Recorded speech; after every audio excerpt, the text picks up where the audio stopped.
summertime in Boston, and it is hot as so you got to do what you got to do to cool off, right? Wow. Is that even a bathing suit?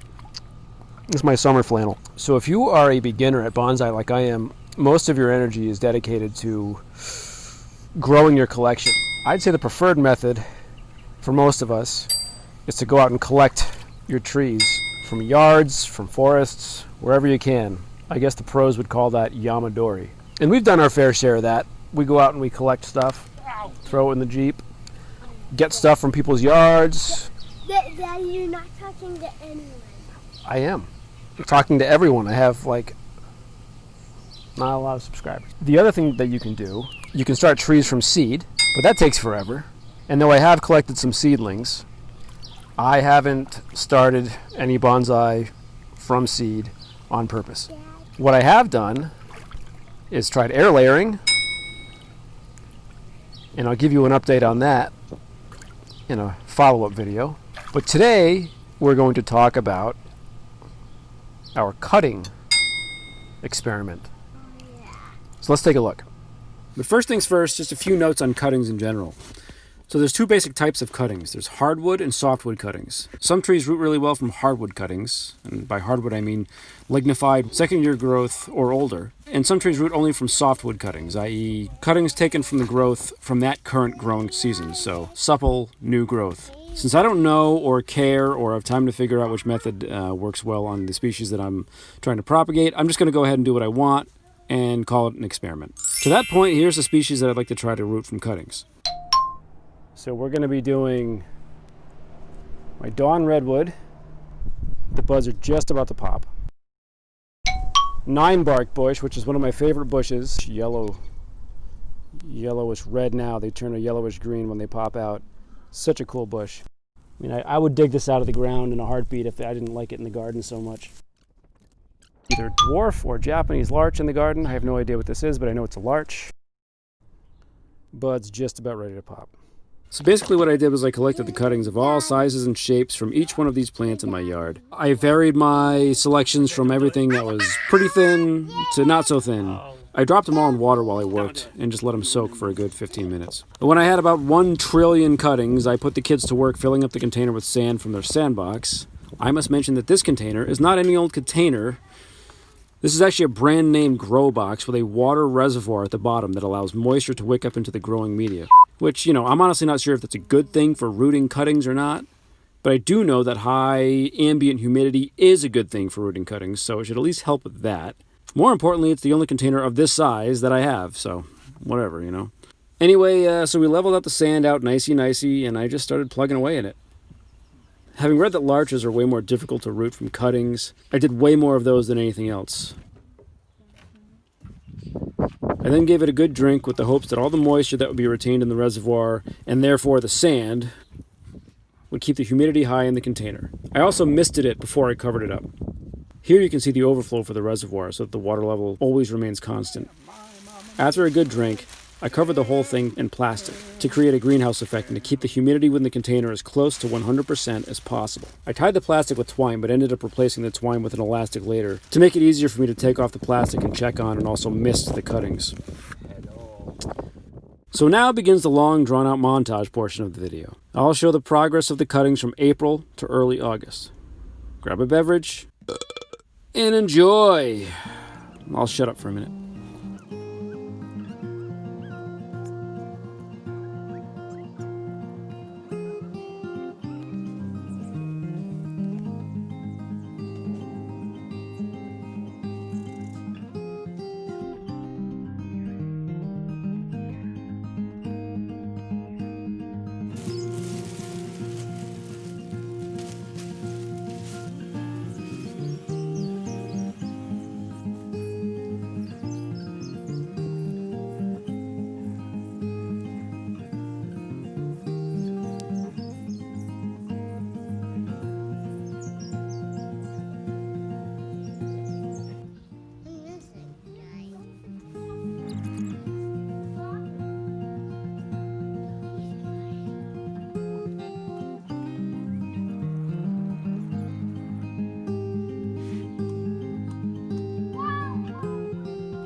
can stay.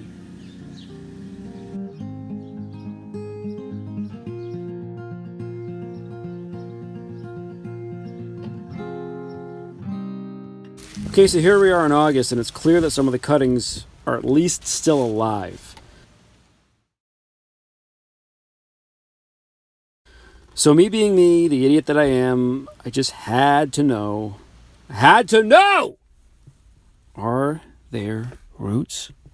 So let's just try to pick a sacrificial cutting to find out. I tried to be as gentle as I could, getting this guy out of the sand, but I'm pretty sure I felt something snap right there. Ugh. But at least now we know.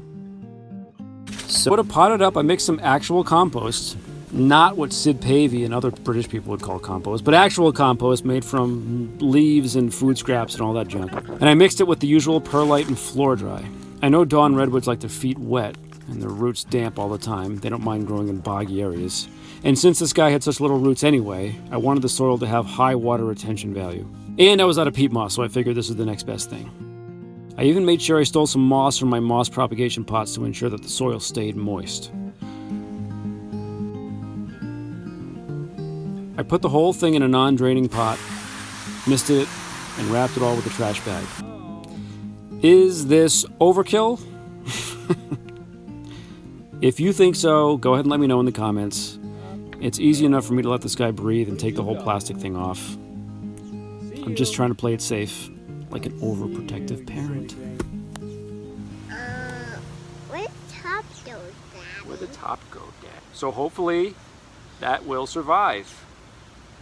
And if it does, bless. And if it does, it'll be a great sign for the rest of my cuttings. Chase me. Chase you, yeah. Thanks for bearing with me through that long, drawn-out process. Hopefully it'll help some of you. And shout out to Great Lakes Bonsai for sort of an ongoing conversation about how to root Dawn redwood cuttings. Hopefully this helps you, me, and everybody else watching this. All several of you. Cheers. Say bye-bye. Bye.